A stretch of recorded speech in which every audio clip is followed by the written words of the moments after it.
Can anybody hear me? I have crash-landed on a planet in the unknown sector with the young star. I lowered my head in frustration. The transmission appeared to be dead. How am I supposed to get off this planet? I muttered to myself. I was on a mission to find a new home for my people. My planet is dying, and time is wearing thin. How could this be happening? I'm stuck here, with no response on this primitive planet. I slammed my fists on the wall of the craft. The wreckage was beyond repair. Pieces of my ship were strewn across about a mile of land in every direction. The only hope was to contact Mission Control and send them my coordinates for extraction. "Come in, Commander. This is Mission Control," I heard over the comm system. I rushed over. Yes, I'm here," I answered excitedly. "We have the coordinates of the galaxy you're in. We need a little more time to pinpoint the exact planet you are on." The news was quite disheartening. "I understand," I responded. "What type of planet is it?" Mission Control questioned. "It's a terrestrial planet," I responded. "The oxygen levels are at sustainable levels, and it resembles our world." There was a pause on the other side of the system. A wave of static came over the radio, and then Mission Control responded. "Commander, during your stay on this planet, you are to survey as much of the area as possible, collect soil samples, geographical data, and study wildlife, if there are any." I couldn't believe it. I'm stranded here, and they want me to conduct studies. I shook the thought from my head. "I understand," I replied. "We will contact you when we triangulate your location. And Commander, stay alert. Be safe. Mission Control, out." That was it. I'm now alone. How could they just leave me alone? After dealing with the feeling of abandonment from my fellow people, I did a quick atmosphere and air quality check. When the tests remained suitable for breathing, I removed my helmet. "No point in keeping this on if I don't need it," I said to myself. I figured I would take a look around outside of the ship. When I stepped out, it felt just like home. There were trees, and the gentle calls of wildlife in the distance. But the thing that really got me was that the star was exactly like our sun. I don't know why it was so surprising to me. I mean, scientifically it makes sense, given the right circumstances for life to exist on a planet. I pulled a specimen tube from my belt and knelt down to grab a sample of the soil. I smiled to myself. This area reminded me so much of where I grew up. The climate was comfortable. It was perfect for a new start for my people. I took a deep breath in. If Mission Control hurries up, it shouldn't be so bad, I said to myself. The sun was starting to set, and it was beginning to get dark, so I made my way back to my ship for the night. The crash site was conveniently located within a mountain range. I would be able to stay out of sight and watch carefully from a distance for wild creatures. As I closed up the ship, I noticed smoke in the distance. I'm not alone anymore, I whispered to myself. I'd better watch closely if they have fire. They may also have dangerous weapons. When I awoke, it was still dark. I checked the ship's fuel levels, and to my surprise, they had dropped significantly low. If I run out of power, Mission Control can't contact me, or find me. I made the decision to stay near the ship until I was contacted. Before I knew it, the message sensor on my comm system went off. I eagerly activated it to hear the message. To my horror, it wasn't what I thought it was. "Commander, we have found your location. Unfortunately, our world is on the brink of destruction. We will not survive another day. We have sent a chosen few on a vessel to your new planet. Your final mission: ensure the continuation of our species. Good luck. The message faded, and all that remained was darkness. I can't believe what I just heard. How is everything happening this fast? I slumped down on the floor and spaced out in the dark. With the power from the ship slowly dwindling and my resources scarce, I had to find food.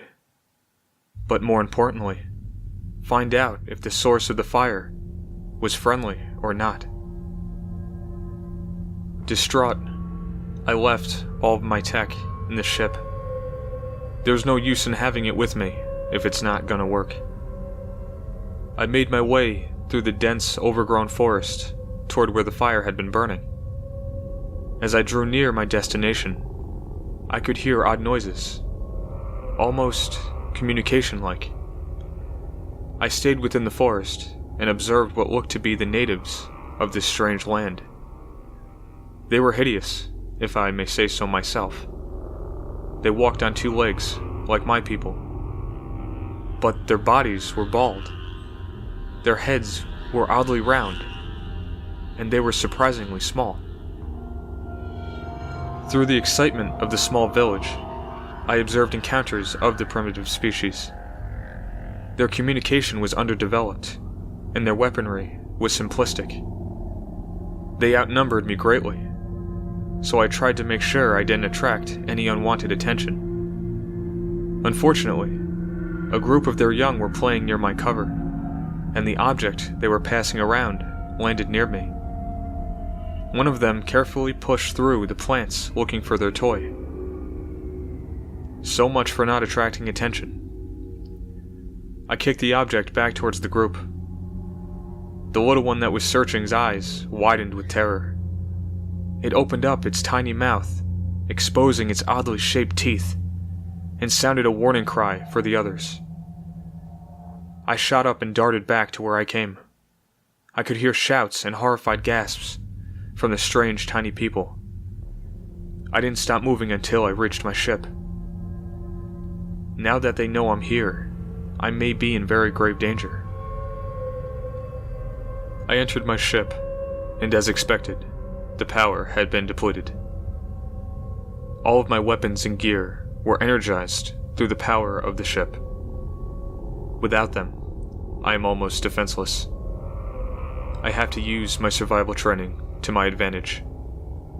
Thankfully, the area where I'm located offers ample cover and sight protection from those odd natives. I scoured the ship for the emergency compact unit. It's meant for times of power loss for explorers like myself. When I found the box, I opened it to see what I had left inside. To my surprise, all that was left were wrappers of various dehydrated foods. There wasn't anything to eat. I would have to hunt for nourishment.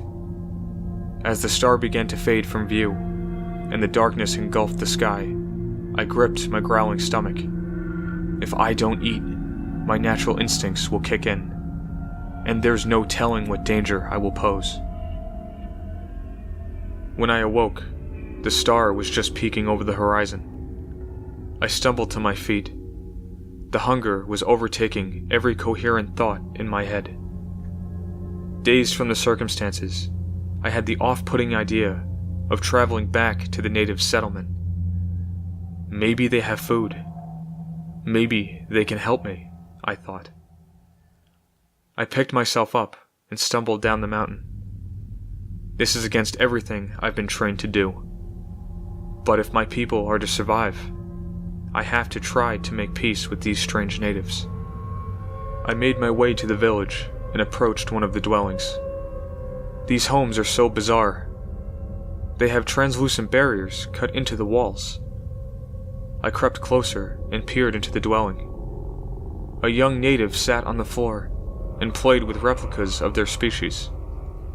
As my gaze studied the rest of the room, I noticed the little one was slowly moving toward the entrance of the room. staring back at me. It froze when I met its gaze. It opened its mouth and emitted a shriek with multiple pitches. It must be part of how it communicates. A larger member of the species burst into the room with what looked like a primitive assault weapon. I heard more screeching and sounds of panic as I backed away. These animals can't help me, I thought to myself. At that, I heard a loud bang and the barrier shattered into a million pieces. My arm was forced back by an unseen object. When I looked down, the fur covering my upper arm had been blown clean off. All that remained was the flesh beneath, with a hole and a heavy stream of blood rushing down. Shocked, I darted back into the forest and hastily made my way back to my ship. The throbbing pain was debilitating. I climbed my way up the mountain and stumbled into my ship. I grabbed a pair of pliers from the tool compartment and pulled the burning object from my arm. I sterilized and wrapped the injury and took a closer look at what struck me. It was made of some kind of metal. They're more primitive than I thought, I said to myself. They're quite an aggressive species. A loud whistling sound, followed by a deafening crash, bellowed throughout the mountainside. I quickly jumped up and exited my ship. About a mile north of my site burned what looked to be the survivors of my people. I raced to the site and found that there were 4 remaining. Their ship lost power while entering the atmosphere. "What will we do about food?" asked one of the survivors. I paused and then responded. "There is plenty of vegetation for us, but there is a hostile species that lives down the mountain." A toothy grin slowly spread across my face. "We can set up traps for any of those foolish enough to wander into our territory." "What kind of species are they?" one of the other survivors asked hesitantly.